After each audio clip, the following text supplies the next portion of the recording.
ওমর ভাই যে একটা সময় গেমার ছিল, এমনকি তার আইডিতে ভিভাসও ছিল, সেটা কি তোমরা জানো? আমি জানি তোমরা অনেকেই সেটা জানো না। ওমর ভাইয়ের আইডিতে যখন ভিভাস ছিল, খোঁজ নিয়ে দেখো আজকালকার যারা ভিভাস ইউটিউবার আছে তখন তাদের ভিভাস পাওয়া একটা স্বপ্ন ছিল। তোমরা নিউ প্লেয়ার যারা বলো ওমর ভাই আবার ফ্রি ফায়ার খেললো কবে, চলো আজকের ভিডিওটা না হয় তোমরা দেখেই নাও। তার আগে একটা কথা, তোমরা কিন্তু অনেকেই আমার ভিডিও দেখো কিন্তু ফলো করো না, কষ্ট করে একটু ফলো করে আমাদের ফ্যামিলির মেম্বার হয়ে যাও। ওমর ভাই বিশ্বের ভিতরে 1 নাম্বার খেলোয়াড় কেরা?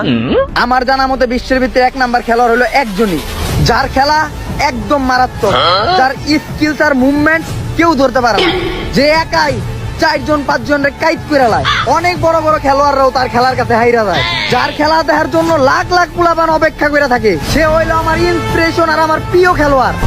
কিন্তু ভাই কে সে, তার নাম কি? তার নাম হইলো জনি সিন্স। কেমনটা লাগে? আরে আমরা তো এই জায়গায় ফ্রি ফায়ারের নাম্বার 1 প্লেয়ারের কথা কইতেছি। ওমর ভাই আমাকে গিল্ডে মনে হয় কোনো একটা সমস্যা আছে। কেন? আরে আমাকে গিল্ডে প্রতি সপ্তাহে মাত্র 1টা করে কাস্টম কার্ড দেয়। আরে হালার পর প্রত্যেকটা গিল্ডে প্রতি সপ্তাহে 1টা করে কাস্টম দেয়।